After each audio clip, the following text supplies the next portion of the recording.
Hey guys, it's me again. Glad to see all the attention I got on my last video. I want to thank you all so very much.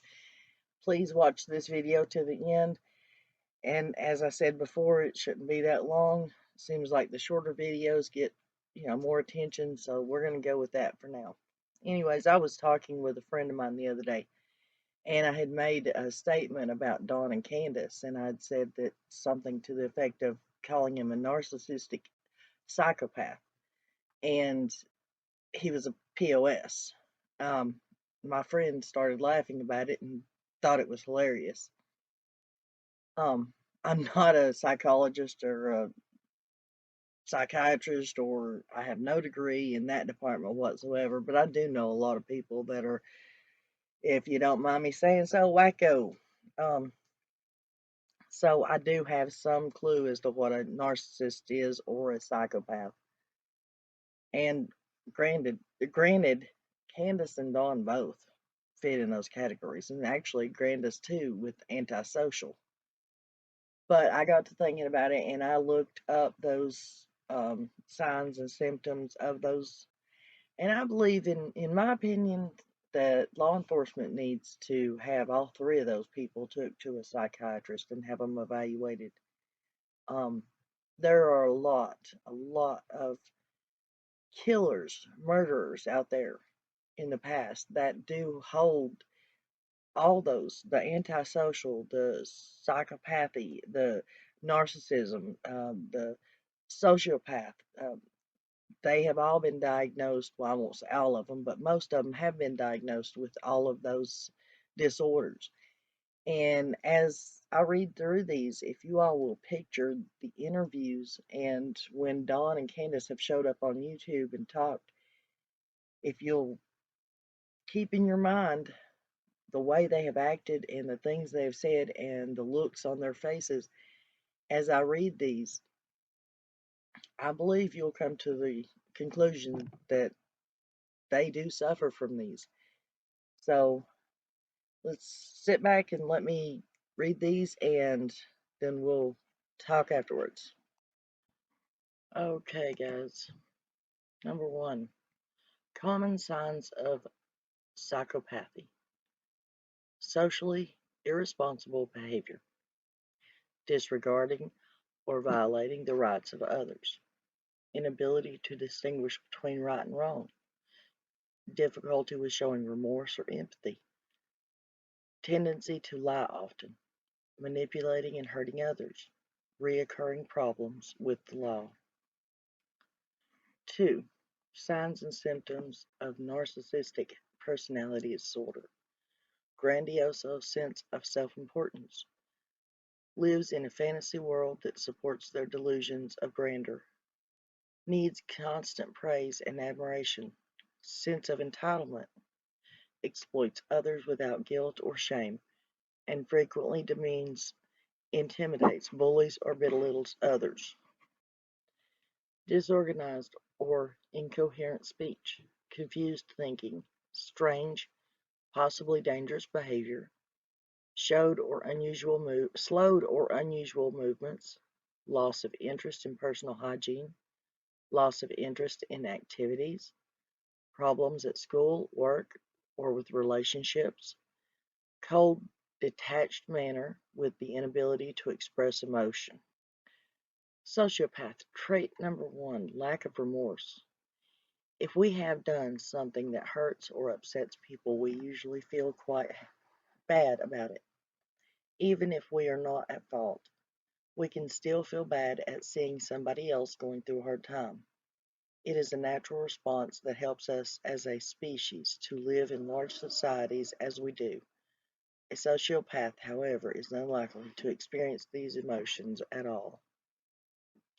It's not that they don't recognize the person is suffering, because they do. The reality is that they just don't care. No matter how terrible a time people are going through, no emotions regarding their plight are triggered in a sociopath. The sociopath will occasionally act in the way they think they're supposed to, but that is likely to be more to maintain appearances than actual caring. Signs of sociopath: lack of empathy for others. Impulsive behavior, attempting to control others with threats or aggression, using intelligence, charm, or charisma to manipulate others, not learning from mistakes or punishment, lying for personal gain, or showing a tendency to physical violence or fights. Not understanding the difference between right and wrong, not respecting the feelings or emotions of others, constant lying or deception, being callous, difficulty recognizing emotion, manipulation, arrogance, violating the rights of others through dishonest actions. Examples of antisocial behavior: noisy neighbors, graffiti, drinking or drug use, which leads to people being rowdy and causing trouble, large groups hanging about in the street if they are causing or likely to cause alarm or distress, litter problems, and racism. People with antisocial personality disorder may begin displaying symptoms during childhood. Such behaviors may include fire setting, cruelty to animals, difficulty with authority. Often have legal problems resulting from failures to conform to society norms and a lack of concern for the rights of others. Often act out of impulsively and fail to consider the consequences of their actions. Displays aggressiveness and irritability that often lead to physical violence. Have difficulty feeling empathy for others. Displays a lack of remorse for damaging property. Often have poor or abusive relationships with others and are more likely to abuse or neglect their children. Frequently lie and deceive others for personal gain. These characteristics often lead to major difficulties in many life areas. At its core, the inability to consider the thoughts, feelings, and motivations of other people. Disregard for the safety of others and self, failure to obey laws, impulsive behavior, irritability and aggression, lack of remorse for actions, lying or manipulating others for profit or amusement, pattern of irresponsibility. Okay, guys, so that's what I found on the internet. I mean, granted, there's a lot more information about those types of disorders, but that's just the basic idea of what actions people display when they have those disorders. I personally believe that they suffer from more than just one of them, more than likely all of them. There's a running theme in each disorder there, if you'll take a notice. You know, violence, um, drugs, alcohol, no empathy for anybody. My point being is, if they suffer from these disorders, which I think they do, they wouldn't blink an eye at doing something to harm someone, anyone, not even their own child. And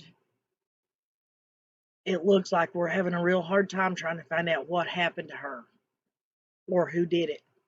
Um, if we can really get to know Dawn and Candus better and the psyche in their brain and how they think, we may be able to figure a little more out about what happened and why it happened and where she's at. Let me know what you think, guys. I hope you watch till the end. And until next time.